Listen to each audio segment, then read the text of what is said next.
ήμουνα μικρός, να βάλω λίγα χρήματα στην άκρη, και τώρα να που βρέθηκα φτωχός, με μόνη περιουσία ένα δάκρυ. Κλαίω όσο σκέφτομαι πως διάλεξα μια κρύα και αδιάφορη καριέρα, αντί να συμμαχίσω με το σύστημα και να έχω και δική μου καμαριέρα.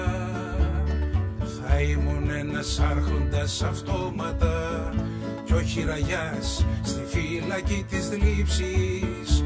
Θα τα είχα βρει με τα καλά τα κόμματα και άλλα βρώμερα σημεία στίξης. Φορολογήστε, φορολογήστε, φορολογήστε, φορολογήστε, φορολογήστε, φορολογήστε, φορολογήστε, φορολογήστε, φορολογήστε μου τα όνειρα, να δω τι θα σας μείνει στο ταμείο, αφού πια δεν μπορώ να ονειρεύομαι σε τούτο το κολοχανίο. Φορολογήστε μου τα όνειρα, να δω τι θα σας μείνει στο ταμείο.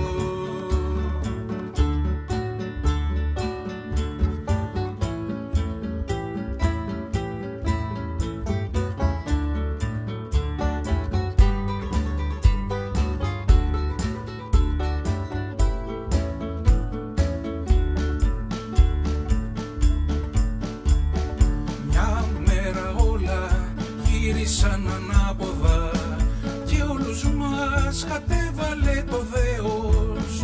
Βρεθήκαμε σαν είδος απειλούμενο να μας κυνηγά το Ευρωπαίος.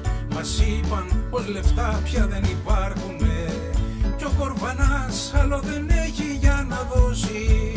Πρεζόνια της Ευρώπης καταντήσαμε να κυνηγάμε την επόμενη μας δόση. Πήρατε ό,τι θέλατε, μ' αφήσατε γυμνό και τώρα πια κι εγώ δεν έχω για να φάω. Μα όσα αρπάξατε θα σας κάτσουν στο λαιμό, μέχρι το τέλος εγώ θα τραγουδάω. Φορολογήστε, φορολογήστε, φορολογήστε, φορολογήστε, φορολογήστε, φορολογήστε, φορολογήστε, φορολογήστε, φορολογήστε μου τα όνειρα, να δω τι θα σας μείνει